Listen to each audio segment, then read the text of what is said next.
little something different for you. Don't drop your grain of salt. You need that so you can think for yourself.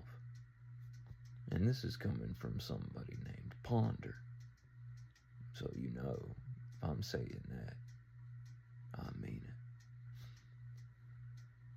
You think too much.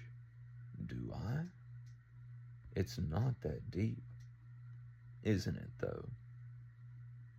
The real question is, how deep do you want to go?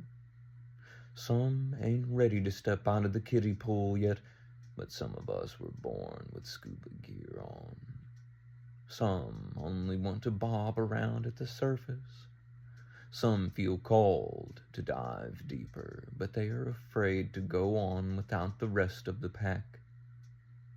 Many of us, when we start out, we're rushing through everything. Run, run, run, run, grab, grab, grab. Don't slow down too much or you'll see the scenery. And then where will we be? The crowd will move on without us. But what good is their company if they will not even pause for a moment's recognition to watch the sun set with you? By the time we are 30, we are still here, wondering what we were trying to rush past. By the time we finally get to where we were going, we don't feel the wind in our hair anymore. We get antsy, and we want to get back on the road again. This is why I say appreciation and gratitude are the king and the queen. Complainers never run out of anything to complain about. It's just so abundant. But grateful folks never run out of anything to be grateful for. Why is that? Because it's important to practice gratitude. To practice gratitude. But why? If you don't, you might not get that thing you want. But it wouldn't matter if you did. You'd still be looking for the next golden goodie because you didn't know what to do with the last one you had. I got what I wanted, but I don't want it anymore. Time to look for another one. I got what I wanted, but I don't want it anymore. Time to look for another one. Time to look for another one. Time to look for another one. Indeed, how worthwhile are these sweet little trinkets? But then again, what need have I of true spiritual freedom when I have all this money? What? People are things, aren't they? What good aren't they if you don't use them? Ah, yes, but there is so much more to life than lavish rooms and rigid performance. What good are the big things if you cannot appreciate the little things? And what good does it do to gild them in gold, smiling through clenched teeth? Oh, it is very important to practice appreciation and gratitude, for they are the king and the queen, and you don't get much higher than that. How high? There is no ceiling to imagination. True love has no walls. There is no floor either. How low can you go without the king and the queen? There is no flow in that river down below. Some say it's hell. Indeed, it may just be. To live in a state of separation, fear, shame, pain, guilt, for so long they crystallize into a plaster mask of prosthetic identity. A static smile with no light in its eyes, because even those are bricked off. Any attempt to illuminate the shadows beneath that mask can elicit a feeling of annihilation in the wearer. Many are afraid to look at who they truly are. They were not taught to self-reflect, and this is why so many name astrology, tarot, and yoga demonic. You can think of them as mirrors. And what do mirrors reflect? only that which stands before them. Many of these people know not even the origin of the word demon. Truly, to tremble in terror at one's own shadow. But the longer you go without observing it, the more you project it onto others and the larger it becomes, until one day you feel what seems to be your own demons bearing down upon you. Bear down on them back, I say. But don't let me tell you what to do. You might already have fear doing that for you already. And we wouldn't want to frighten fear any further, would we? To do that may lead it to blister into anger. It may be mistaken for righteous fury. And that would be no good for either one of us. I would be enabling you at that point. If only one of us knows better, then that one better be the better example. Does one truly need to grit their teeth and strive so desperately to maintain peace?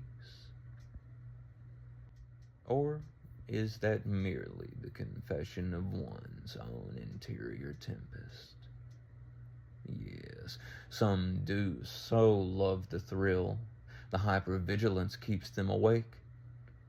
But if you relaxed, then who are you really? Would you now be complacent? Would that bring upon a shade of guilt? But don't get too excited. It's bad for your health. To lose oneself in the thrill of fervor can lead to blinders. You may miss a step and slip. Do you know why most people lie?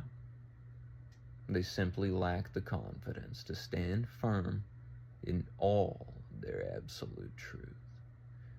This is who I am. Take it or leave it. Some lie because they love the thrill of shirking through the shadows, but this is an issue that runs much deeper than a lack of confidence. Some say you should lie to those who ask personal questions. I assure you, you don't have to tell anyone anything. And sometimes the best form of self-love is just knowing that you know. But, of course, if you have to lie to keep it a secret, then you may have subverted your own trajectory in the name of external validation. So often we play puppet to external validation, micro expressions, social cues. We jump and run just so no one notices, but it betrays you. One can smell the difference between one who is loyal to validation and one who self-validates. After all, you are the only one that can validate what you feel, right? And if someone tells you that you don't feel what you think you feel, either they have lost sight of your humanity, or maybe just their own. So often we think we strive for that need for approval, to achieve that external validation, so maybe we will feel we are enough, that we are of value. I tell you, your worth is not tied to what you can or cannot do. That may seem ridiculous to some of you. Oh, but I implore you to reconsider. I am no slave to the eyes. There are so many realms one can inhabit and still seemingly reside in this so-called physical reality. It is all about frequency. How do you vibrate? We think we strive after external validation, yes, but it is a starving maw. It cannot be fed. You feed yourself to it. It is a black hole. Qualify it as your king, and you will bleed yourself dry by your own hand, and all you receive in return are phantoms. A false victory. Soon the triumph fades, and all that remains is shadow. You can shatter that plaster mask, you know. Oh, eventually it slips from the face and will splash across the bottommost chamber of your heart. Inevitably. But you can pull it from your face and smash it by an act of will. Are you willing to stand naked before the infinite? How finite do you think you are? I bet you believed it when they called you human. Do you even know what that is? Can you tell me, without parroting what they've told you, what even is a man or a woman? When does one become an adult? What age must you reach to set aside childish things? And who is the external authority which declares you still a child if you play with these things which were never toys to begin with? The best and worst mind-altering substance there ever was and still is in all of existence is ideas. Why didn't they teach you self-mastery?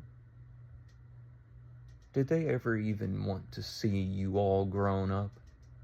Or were they only ever working to keep you small?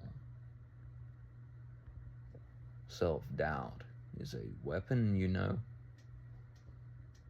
You were taught to use it on yourself. One must take care that which they are obedient to. Discernment must be paramount. But how discerning can you be if you run so fervently after everything?